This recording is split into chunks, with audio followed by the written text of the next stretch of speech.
છોટાઉદેપુરના બોડેલી અને જબુગામ વચ્ચે મેરિયા નદીનો બ્રિજ જર્જરિત બનતા ભારદારી વાહનો માટે બંધ કરવામાં આવ્યો।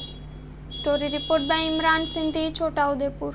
આજ રોજ મેરિયા પુલની મુલાકાતે આવ્યા હતા અને જોયું કે ગઈકાલની અમારી ધારદાર રજૂઆતના કારણે તંત્ર અને કલેક્ટરશ્રીએ જે આ સમારકામ ચાલુ કરાવ્યું છે અને અમે જાણ્યું છે મીડિયા મારફતે જ કે સર્વેની ટીમો બી જિલ્લામાં પધારી ચૂકી છે અને સર્વેનું કામ બી વહેલી તકે હાથ ધરવાના છે। તો એ બદલ અમે તંત્ર અને કલેક્ટરશ્રીનો આભાર માનીએ છીએ કે અમારી વાત ધ્યાને લીધી।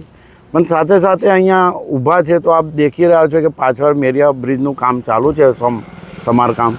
તો અહીંયા મેં 2-4 લોકલ માણસોના વાતો મને મળી કે અવર જવર માટે જે ટ્રાફિકને સમસ્યા ઊભી થઈ રહી છે, તો મારું એવું કહેવું છે કે જે નાના સાધનો છે એને તમે જવા દો છો એ વાત બરાબર છે અને મોટા સાધનોને રોક લગાવી છે એ બી સારી વાત છે। પણ સાથે સાથે એવું કહું છું કે જે ખેડૂત લોકો છે, મજૂરિયા માણસો છે, જે છગડામાં અવર જવર કરતા હોય એ પેસેન્જરોને રોકવાની શું જરૂર છે? આજે ખેડૂતોના પાકને, જેમ કે અમારે જબુગામ કેળાની ખેતી માટે બહુ પ્રખ્યાત છે, તો કેળાની ગાડીનું વજન જો ઓવર હોય, શાકભાજી છે, કેળા છે કે અન્ય ખેડૂત પેદાશની વાત કરીએ તો અમુક એવાની થોડી છૂટ આપે। હા, તમે રેતીની ગાડીઓ છે કે હેવી હાઈવા હોય જે કે 50 ટન ઉપરના હોય એવા ગાડીઓને રોકો તો એ બરાબર છે। એટલે તંત્રને એવી રજૂઆત છે મારી કે આમાં થોડી ઢીલ નહીં કહેતો હું, ઢીલ રાખવાનું, પણ થોડું યોગ્ય માપદંડ રાખીને એનો બી એક વિકલ્પ રાખે।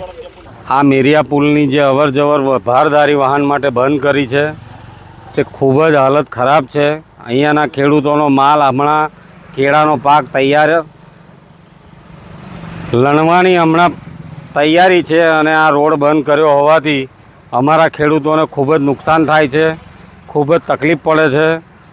તો આ વાહનો કેળાના ખાલી શાકભાજી અને એના માટે છૂટ આપે એવી અમારી સરકારને નમ્ર વિનંતી છે। બોડેલીથી છોટાઉદેપુર જોડતો નેશનલ હાઈવે નંબર 56